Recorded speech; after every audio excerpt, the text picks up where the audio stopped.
नमस्कार, दुनिया इस हफ्ते कार्यक्रम में आपका स्वागत है। मैं हूं अमृत उपाध्याय।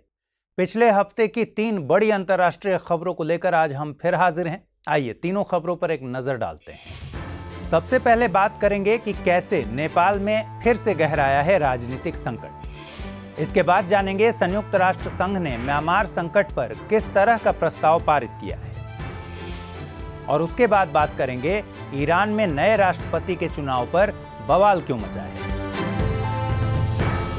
लेकिन आइए सबसे पहले बात करते हैं नेपाल के राजनीतिक संकट की। भारत के पड़ोस में एक देश है जो लगातार राजनीतिक उथल पुथल का गवाह बनता है। वहां शायद ही आपने किसी भी प्रधानमंत्री के 5 साल टिकने की खबर सुनी हो। पिछले 10 सालों में यहां आधे दर्जन से ज्यादा प्रधानमंत्री बदले जा चुके हैं। हम बात कर रहे हैं भारत के उत्तर में स्थित पड़ोसी देश नेपाल की। अब आप कहेंगे कि हम नेपाल के इतिहास को क्यों खंगाल रहे हैं और आज इस पर चर्चा क्यों कर रहे हैं। दरअसल नेपाल की सियासत से संकट के बादल छटने का नाम नहीं ले रहे। प्रधानमंत्री केपी शर्मा ओली पिछले महीने संसद में विश्वास मत हारने के बाद से अल्पसंख्यक सरकार चला रहे हैं। इसी महीने उन्होंने मंत्रिमंडल विस्तार कर 17 कैबिनेट मंत्रियों को शामिल किया।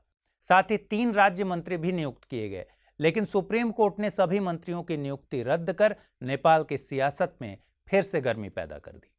अब सवाल है कि विश्वास मत हारने के बाद भी ओली सरकार कैसे चला रहे हैं। सवाल है कि हम जिस सियासी संकट के बारे में बात कर रहे हैं उसकी पूरी पृष्ठभूमि क्या है। चलिए आपको पूरी बात बताते हैं। बात दिसंबर 2020 की है, जब नेपाल के प्रधानमंत्री केपी शर्मा ओली ने कुछ राजनीतिक कारणों से संसद के निचले सदन को भंग करने की सिफारिश राष्ट्रपति भंडारी से की। राष्ट्रपति भंडारी ने भी आनन फानन में प्रधानमंत्री की सिफारिश पर मुहर लगा दी। लिहाजा नेपाल में सियासी भूचाल आ गया।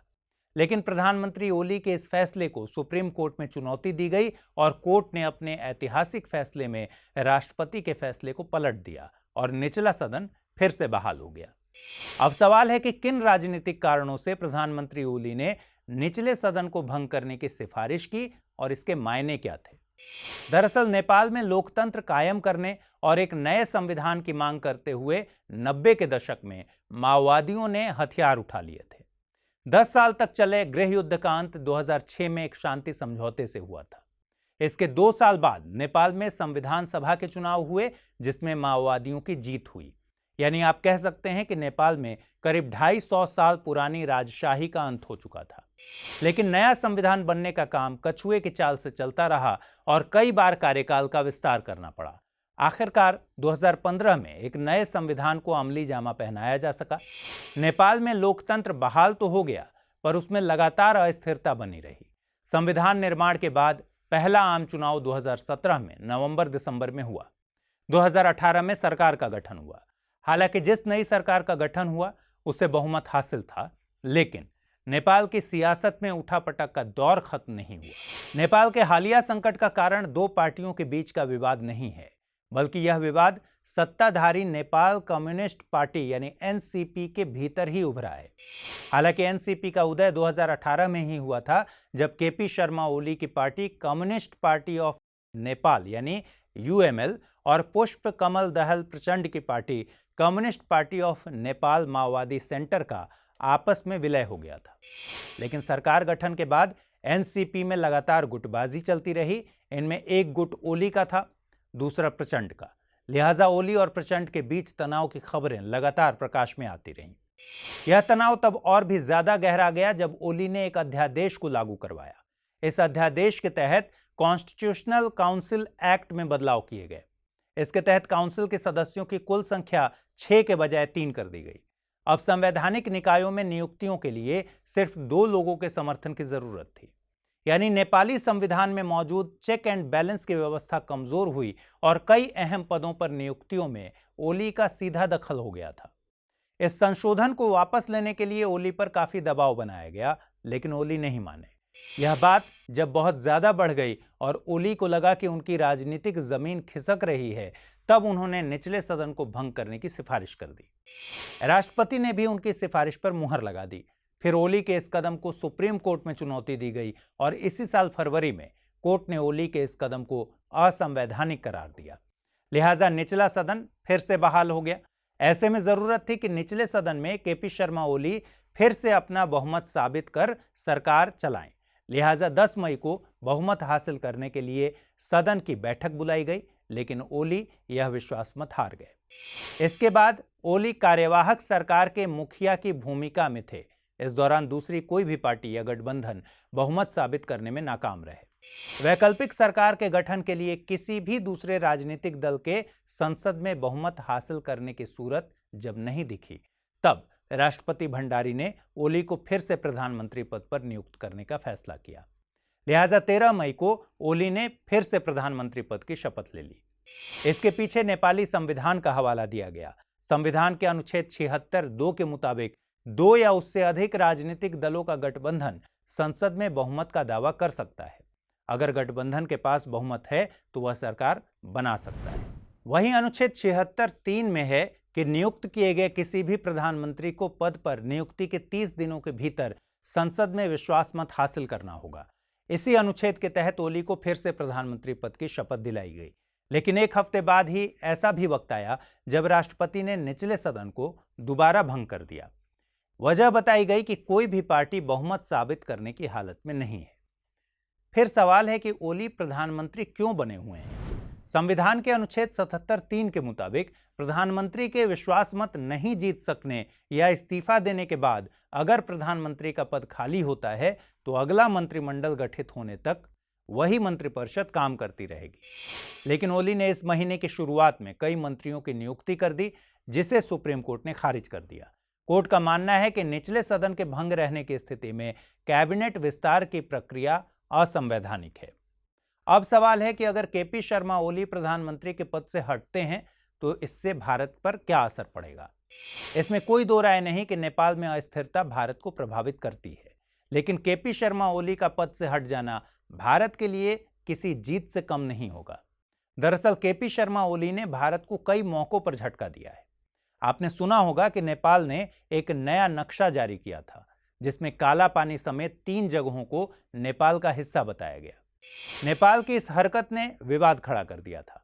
ओली ने कई बार चीन से नजदीकियां दिखाकर भारत को असहज भी किया है। ओली ने कई बार संदेश दिया है कि वो भारत के साथ काम करने वाला व्यक्ति नहीं है। यही कारण है कि एक बेहतर कूटनीतिक समझबूझ के साथ इस पूरे राजनीतिक संकट को भारत चुपचाप देख रहा है और सही वक्त का इंतजार कर रहा है।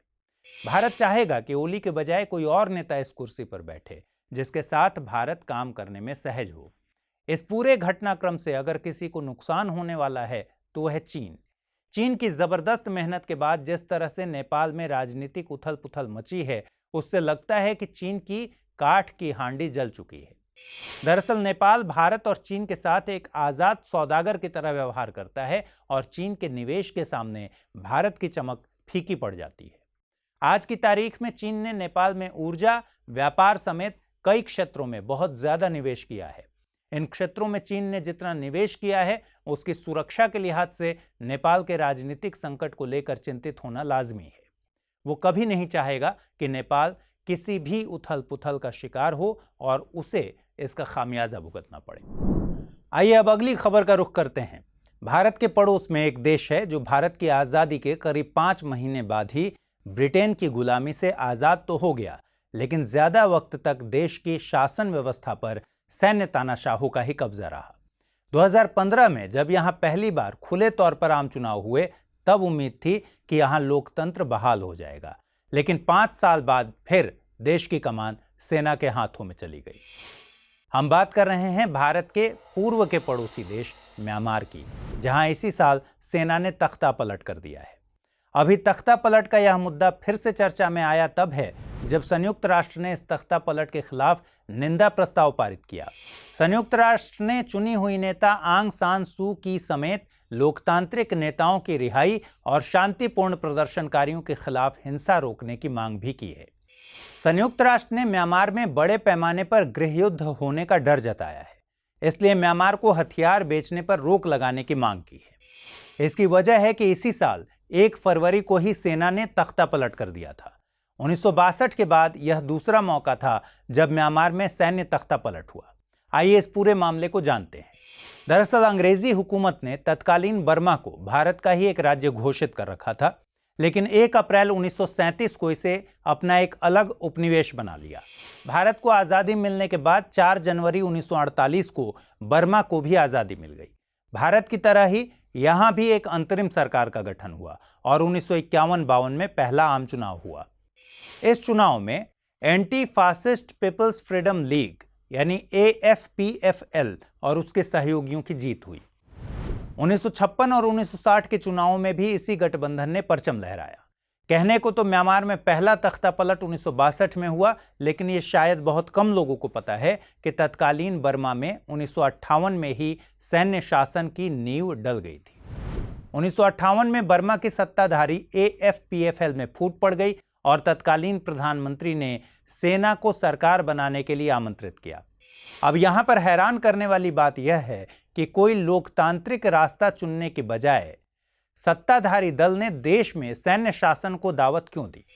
मौजूदा वक्त में म्यांमार की स्टेट काउंसलर रही आंग सान सू की को भले ही म्यांमार की गांधी कहा जाता हो, लेकिन इतिहास के पन्नों में यह दर्ज है कि इनके पिता आंग सान ने बर्मा की आज़ादी के लिए गांधी जैसी ही भूमिका निभाई थी और इसलिए उन्हें भी बर्मा का गांधी कहा जाता है। उन्हें आधुनिक म्यांमार का राष्ट्रपिता भी कहा जाता है। आंग सान म्यांमार आर्म्ड फोर्सेस के जनक थे। बर्मा की आज़ादी में इस फौज का बेहद अहम रोल था।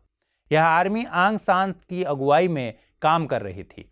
जुलाई 1947 में आंग सान की हत्या कर दी गई और जनवरी 1948 में बर्मा को आज़ादी मिली।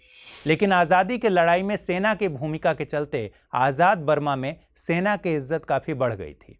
लोग सेना को देश के रक्षक के रूप में देख रहे थे। ऐसे में जब AFPFL में फूट पड़ी तो यह पार्टी 2 धड़ों में बंट गई। एक का नाम क्लीन AFPFL पड़ा, जबकि दूसरे का स्टेबल AFPFL। क्लीन AFPFL की अगुवाई तत्कालीन प्रधानमंत्री यू नू कर रहे थे, जबकि स्टेबल AFPFL की क्याओ ने। लिहाजा यू नू ने एक दांव चला और केयर टेकर गवर्नमेंट बनाने के लिए सेना को आमंत्रित किया। अक्टूबर 1958 में सेना ने एक केयर टेकर सरकार का गठन कर लिया। हालांकि 1960 में फिर से आम चुनाव हुआ, जिसमें क्लीन AFPFL को जीत मिली। इस चुनाव के बाद लगा कि यह चुनाव दुनिया के देशों के लिए एक मिसाल कायम करेगा। दरअसल 1958 में पाकिस्तान में तो तख्ता पलट हुआ ही, उसी दौरान अफ्रीकी और दक्षिणी अमेरिकी देशों में भी तख्ता पलट हुए। लेकिन चुनाव के महज 2 साल बाद ही बर्मा का लोकतंत्र बंधक हो गया और जनरल ने विन की अगुवाई में सेना ने यू नू की सरकार को उखाड़ फेंका।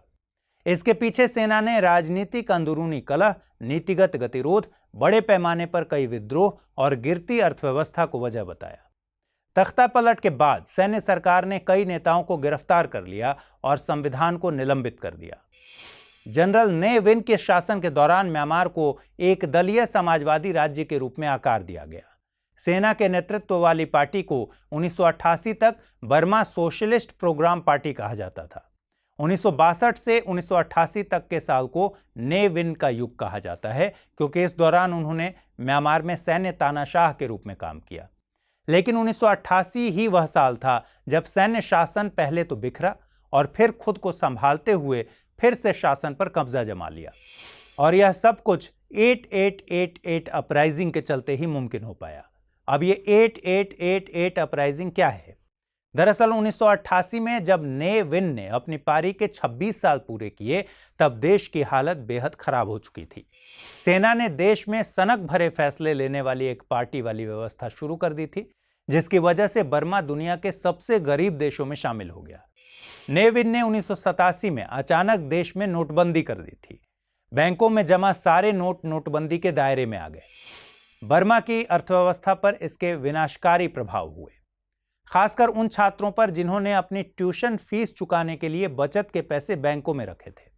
फिर क्या था, लोग सड़क पर उतर गए। 1988 के अगस्त और सितंबर में बर्मा का राजनीतिक आंदोलन चरम पर पहुंच गया। चूंकि मुख्य रूप से इस आंदोलन की शुरुआत 1988 के अगस्त यानी 8वें महीने की 8वीं तारीख को हुई थी, इसलिए इसे 8888 अपराइजिंग का नाम दिया गया।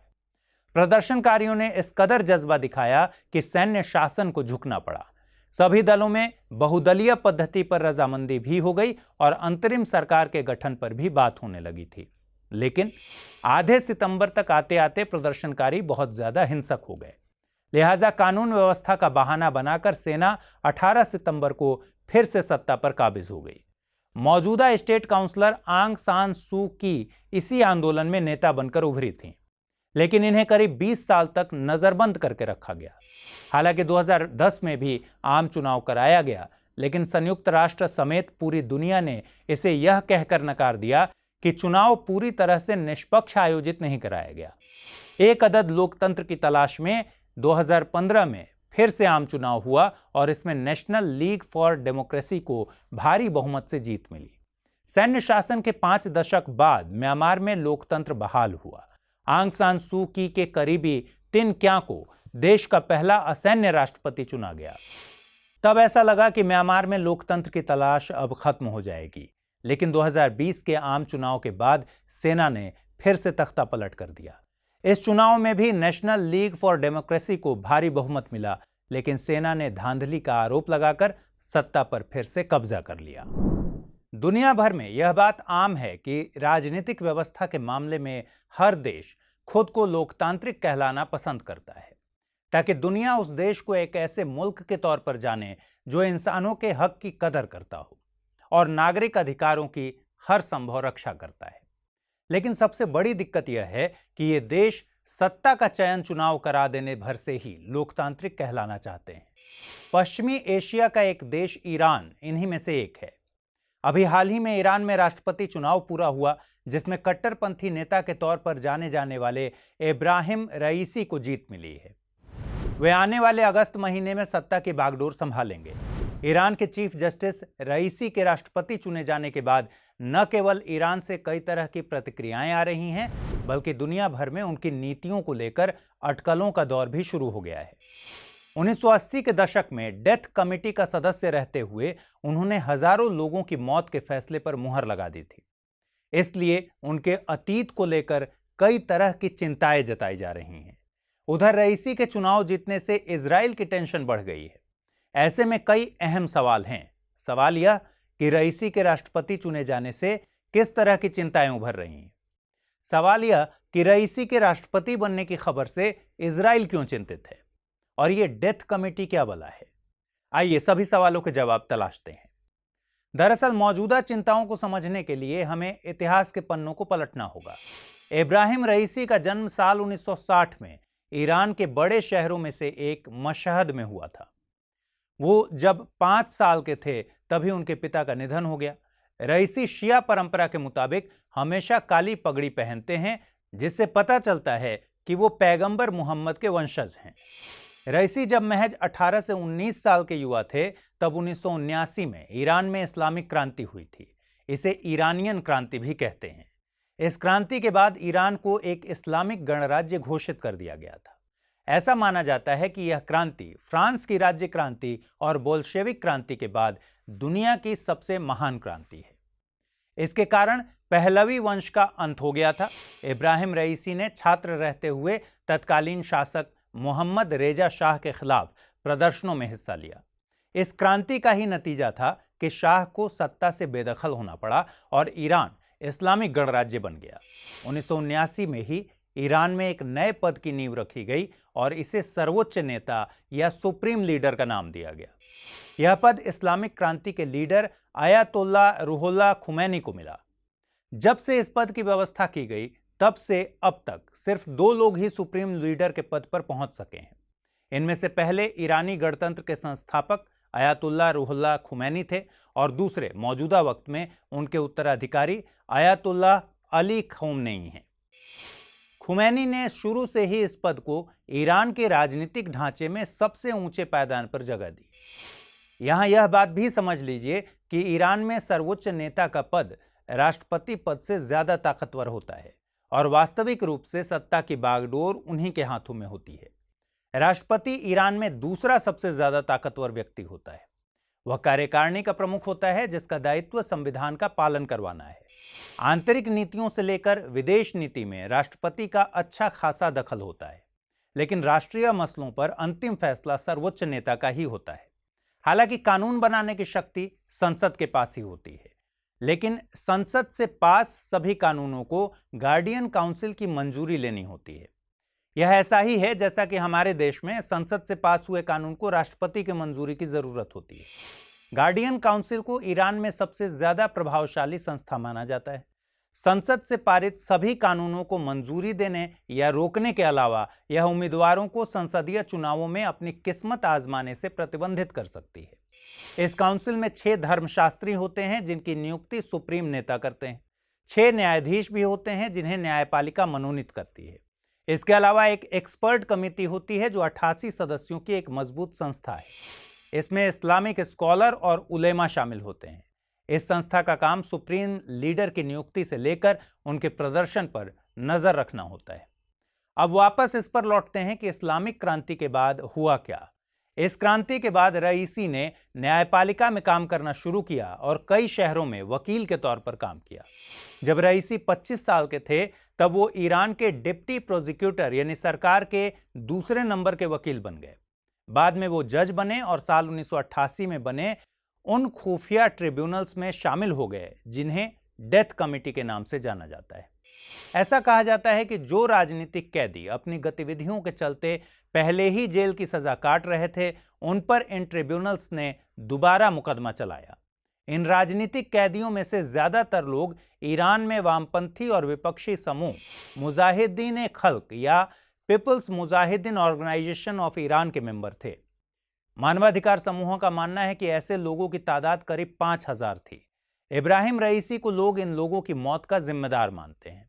हालांकि बावजूद इसके रईसी ईरान के प्रोसिक्यूटर बने रहे। इतना ही नहीं, 2014 में उन्हें ईरान का प्रोसिक्यूटर जनरल यानी सरकार का प्रमुख वकील बनाया गया। फिर मार्च 2019 में उन्हें ईरान का चीफ जस्टिस नियुक्त किया गया। रईसी के इसी अतीत के चलते उनके बारे में कई तरह की आशंकाएं जताई जा रही हैं। क्योंकि रईसी अब तक ईरान के सबसे कट्टरपंथी राष्ट्रपति हैं, इसलिए इजराइल की चिंता का कारण है कि वह ईरान की परमाणु गतिविधियों को बढ़ावा देंगे। इजराइल पूरी दुनिया से अपील कर रहा है कि रईसी के राष्ट्रपति बनने पर चिंता जताने की जरूरत है। हालांकि ऐसा माना जा रहा है कि इजराइल इसे फिलिस्तीन से भी जोड़कर देख रहा है। चूंकि ईरान हमेशा ही फिलिस्तीन के चरमपंथी गुट हमास का हिमायती रहा है, इसलिए एक कट्टरपंथी राष्ट्रपति के होने के नाते हमास को और ज्यादा समर्थन मिलने की आशंका जताई जा रही है। अब सवाल है कि ईरान के वोटर्स ने रईसी जैसे कट्टरपंथी नेता को अपना राष्ट्रपति क्यों चुना। दरअसल इस चुनाव के लिए करीब 600 से ज्यादा लोगों ने नामांकन पत्र भरा था। हमने पहले ही आपको बताया कि गार्डियन काउंसिल संसदीय चुनाव के लिए उम्मीदवारों को किस्मत आजमाने से प्रतिबंधित कर सकती है। लिहाजा इस काउंसिल ने 600 उम्मीदवारों की छंटनी में महज 7 उम्मीदवारों को ही राष्ट्रपति चुनाव लड़ने की मंजूरी दी। इन 7 में से सबसे ज्यादा प्रभावी और कट्टरवादी उम्मीदवार इब्राहिम रईसी ही थे। ऐसा माना जा रहा है कि काउंसिल ने जानबूझकर सुधारवादी नेताओं को अलग कर दिया ताकि रईसी की राह आसान हो जाए। दूसरा तर्क यह भी दिया जा रहा है कि Raisi supreme leader Ayatollah Ali Khamenei के करीबी हैं और खामनेई उन्हें अपना उत्तराधिकारी बनाना चाहते हैं। लिहाजा उनकी दावेदारी मजबूत करने के लिए खामनेई के इशारे पर उनकी उम्मीदवारी पक्की की गई।